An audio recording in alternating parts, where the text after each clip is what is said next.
I'm Jim Sorrels with H2H International, and this is my wife, Jodi. We're the founders of H2H International. And we're celebrating our 20th anniversary with H2H International Ministries this year. Well, greetings to all our very good friends in H2H International from H2H Scotland. We are thrilled to have become part of what is one of the most significant works that we've ever come across, and it's been a great privilege for us here in Scotland to make the discovery that we can partner with you guys in America to enrich the lives of many folks across Romania. And for that privilege that we've had over many years now, we want to say thank you for all you do and for all you are and for all you've brought to the lives of so many. Warmest congratulations on reaching 20 years. It's fantastic you've reached your 20 years. We're just so privileged to have been working with you and visited with you, brought teams with you. We have loved the children that you've loved. We have loved getting to know all of you. And what you do is an amazing, amazing ministry.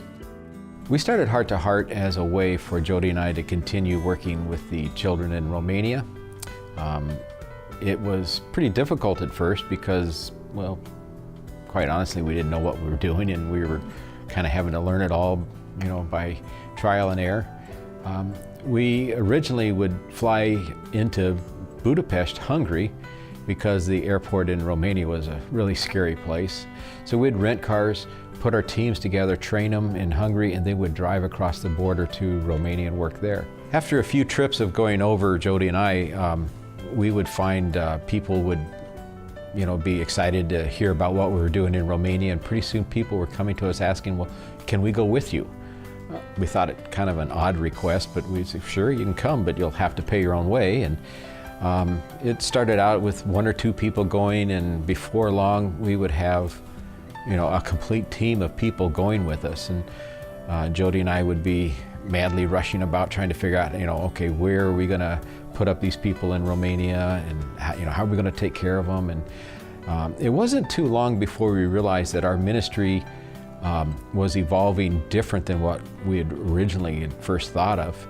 And that was, it wasn't about us, but it was about us facilitating other people to come and work with these orphans. The trips to Romania have meant the most to me in just allowing me to see how large our God is.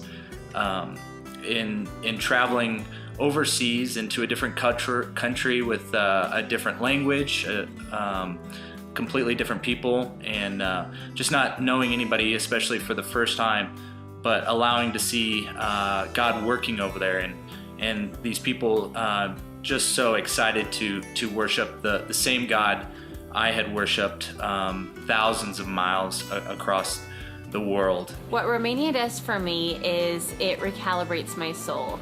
I'm reminded of all of the blessings I truly have here in America, and really the need for Christ across the world to the most incredible kids I've ever met in my life. That's why I go back to Romania every year. One of my favorite things about the ministry is the fact that they change with the need. I've been able to watch them change over time with, okay, now we have grandkids. How do we teach these kids how to be parents? And we have these needs for these kids because they don't fit the transition program. So how can we help them in apartments? I think it's amazing to watch how they adapt with the need of the time. The kids absolutely know that they are loved by the full-time staff. The kids know that they have consistency and care and love from them. God really told me that, you're over here to experience joy and to love these kids. And I expected to have to tell them about the love of God, but God really wanted me to just show them. She said, Jenny, you guys come here and you love us, and you are kind of like our parents because you bring us things that we need, and you do things with us, and you actually spend money on us and things like that. And it just really touched my heart that she actually got it. She gets the reason why we come and do what we do. I remember it got to one point where we had a team of about 50 people over there. We were in Budapest, Hungary, and we were waiting on the airline to find all of our lost luggage. We had 52 lost bags. And I remember at night saying, Jodi, this is not what we signed up for. We are here to work with kids, not fight with airlines. It took a week for the airline to find our bags. And all this time, we're telling all these people that came over for a ministry trip that, sorry, we can't go yet because we got to have your clothes and we got to have all the ministry supplies. And it was a mess. But I tell you what, it was one of the best trips we ever had and one of the most successful summers we had. Just because that week of delay just really caused all that team to gel together and really bathe that whole summer in prayer. One summer that our children, Anna and John Thomas, came over with us, and they probably, I think Anna maybe was in 8th or 9th grade. And I mean, the ministry was great, but the part that affected me the most is when she came home and she returned to school and they said, what'd you do all summer? And she said, my parents dropped me off at an orphanage. And that was kind of a reality to think that we had done that to her. We dropped her off at an orphanage and she grew so much spiritually during that time, and as did the team members, and we were able to work many years in Diost, and so that held a very special place in my heart because I saw for my own daughter for the growth that she had in her life.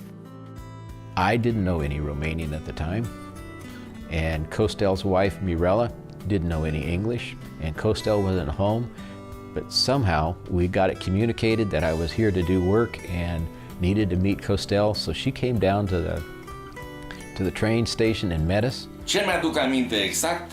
But what I do remember Poza aceasta mi-aduc aminte. Is this picture. Am intrat în casă, gândul meu era să ajung acasă, deși eram flămând, mi-era frig. Un singur lucru vreau, să las toate lucrurile din spate și să mă așez pe canapea un pic. My thoughts were I couldn't wait to get home. I was tired, I was hungry, and I just couldn't wait to sit down on my couch. Dar închipuiți-vă, când am intrat de pe hol și am intrat în casă, canapeaua, singura mea canapea era ocupată. But when I entered my apartment, my only couch was occupied. Am știut că e un american. I knew it was an American. There we were on their couch when Costel came in, and he was working with Campus Crusade at the time doing the Jesus Film Project. And Costel came in, and his broken English and my lack of Romanian made for some very interesting conversations at the beginning. But we sat down and made a plan of how we were going to have concerts in the Bucharest area. And he said, tomorrow, we do it. And they put us to bed on their couch, and I thought, man, these are the greatest people. At the time, I didn't realize that the couch was their bed and they were sleeping on the floor.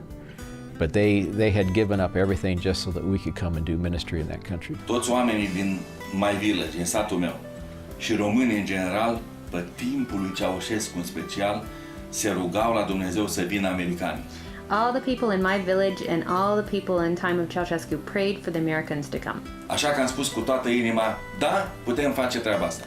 And I said with my whole heart, yes, I can help you with this. It was just amazing how God always provided the connections that we needed and that helped us go on to the next phase of our ministry. Our first few years of working in Romania were very challenging in that we were really new to being missionaries. We didn't know all the rules and ideas and how you're supposed to do all these things. And part of the problem that we had was we didn't have enough support to be full-time, but yet we wanted to work full-time.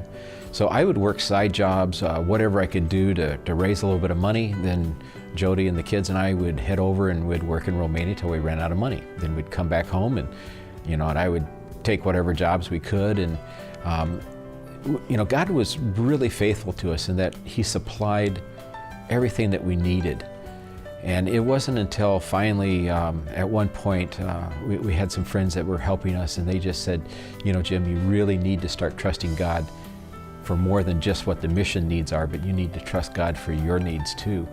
And it was very scary to let go of, me always providing and allowing God to provide for us. But it was at that point that the mission really started to take off and grow, and I look back at it and I say, I don't know why He didn't do that from the beginning.